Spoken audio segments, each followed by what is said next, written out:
नमस्कार। मैं ओम प्रकाश तिवारी। आज बात करेंगे गोरखपुर की बाढ़ के बारे में। गोरखपुर इस समय बाढ़ की चपेट में है। 2 लाख से अधिक आबादी इस समय बाढ़ से प्रभावित है। 250 से अधिक गांव बाढ़ के पानी से घिर गए हैं। हालत ये है कि यहाँ के हैंडपम्प यानी नल में पानी निकलता है, बिना चलाए ही पानी निकलने लगा है। बिना चलाए पानी आ रहा है। स्थिति इसलिए हुई है क्योंकि इसी तरह जो है जो ट्यूबवेल हैं, पंप सेट हैं, उनमें भी बिना चलाए ही पानी निकल रहा है। यह स्थिति इसलिए हुई है क्योंकि शहर के बीचों बीच से बहने वाली राप्ती नदी का पानी खतरे के निशान से करीब 2.5 मीटर ऊपर बह रहा है। इसकी वजह से आसपास के इलाकों में बंधों के उस पार रिसाव हो रहा है। वाटर लेवल इतना ऊपर चला गया है कि नल और ट्यूबवेल से स्वतः ही पानी निकलने लगा है और बंधों पे ज़बरदस्त दबाव है। जगह जगह बंधों पे रिसाव हो रहा है। हालांकि जिला प्रशासन और सिंचाई विभाग की टीमें सूचना पाते ही रिसाव को बंद करने की कोशिश करती हैं, लेकिन एक जगह बंद किया जाता है तो दूसरी जगह रिसाव होने लगता है और ऐसा लगातार हो रहा है। दरअसल गोरखपुर ज़िले में कुल 6 नदियाँ यहाँ से निकलती हैं। सबसे प्रमुख नदी तो राप्ती है, जो उधर रामनगर, गोंडा, सिद्धार्थनगर होते हुए गोरखपुर आती है और आगे जाके गोरखपुर में ही पटना घाट के पास जो है सरयू नदी में मिल जाती है। तो यह एक प्रमुख नदी है जो शहर के बीचों बीच से भागती है, लेकिन इसका उद्गम जो है वो नेपाल की पहाड़ियाँ हैं। इसमें नेपाल का पानी आता है। इस समय भी इस नदी में नेपाल में हो रही झमाझम बारिश की वजह से ही पानी आ रहा है और उसी पानी से यह नदी उफनाई हुई है, जिस कारण गोरखपुर में बाढ़ की स्थिति बनी हुई है। इसके अलावा गोरखपुर में नेपाल से निकली महाराजगंज से होते हुए आती है रोहिन नदी।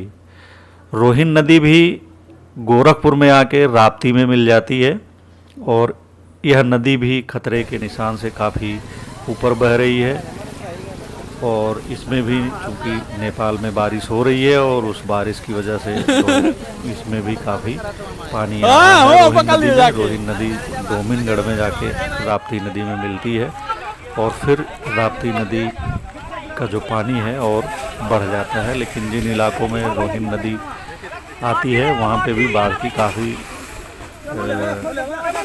बुरी स्थिति है और चूँकि यह नदी महाराजगंज से आती है, इसलिए महाराजगंज के भी कई गांव इससे प्रभावित हैं। काफ़ी संख्या में आबादी इसकी चपेट में है। इसके अलावा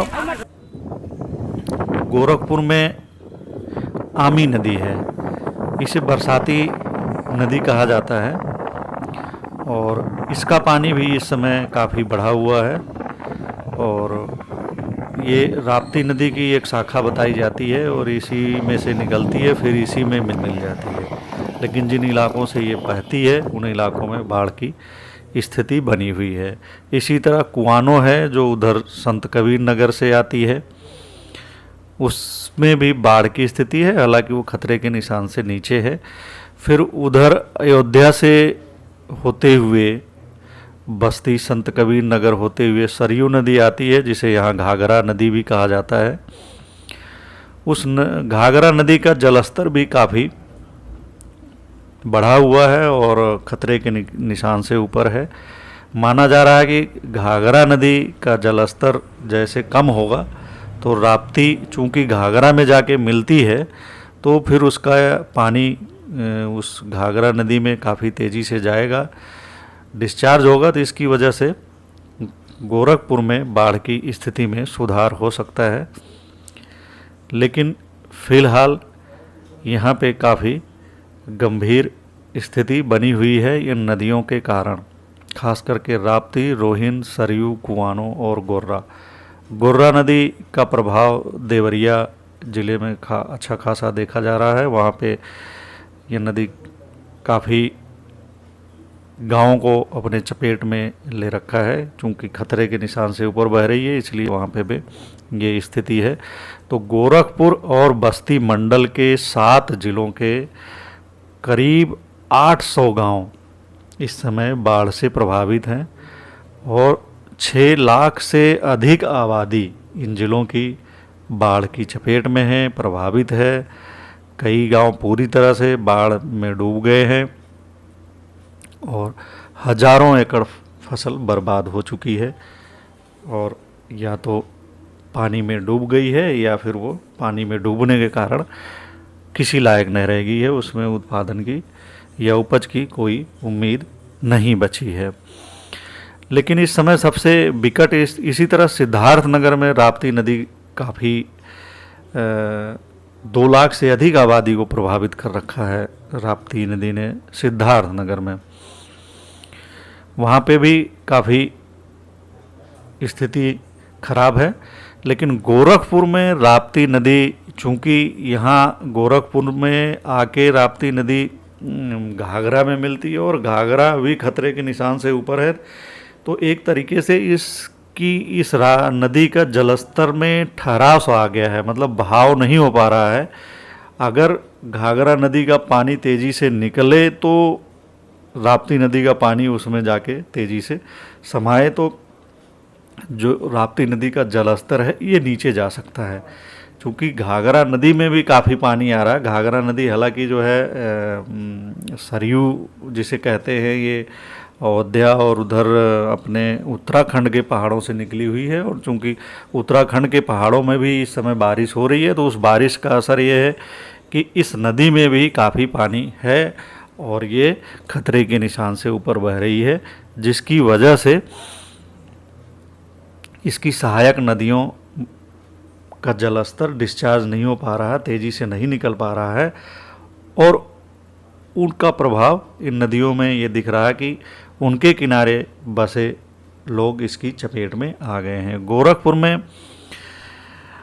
बताया जाता है कि 1998 में राप्ती नदी ऐसी उफनाई थी कि कई जगहों पर बंदे टूट गए थे और उसकी वजह से गांव तो चपेट में आए भी थे, शहर भी चपेट में आ गया था। आज का पास इलाका है तारामंडल इलाका, वहाँ तक पानी भर गया था और उसके आगे रामगढ़ ताल है जो कि काफ़ी लंबा चौड़ा है और हमेशा पानी से भरा रहता है।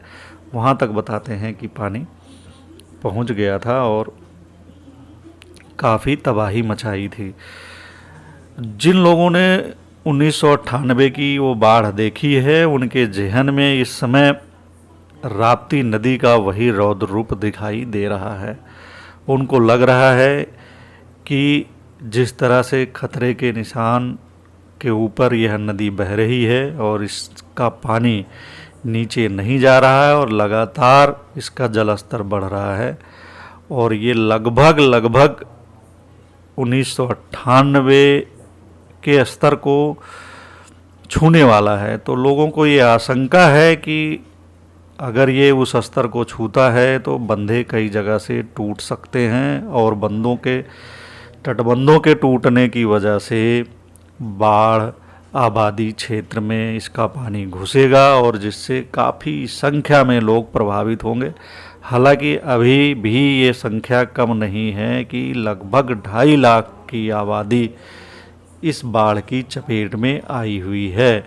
इस समय गोरखपुर ज़िले और आसपास के ज़िलों में दूर दूर तक केवल पानी ही पानी दिखाई दे रहा है।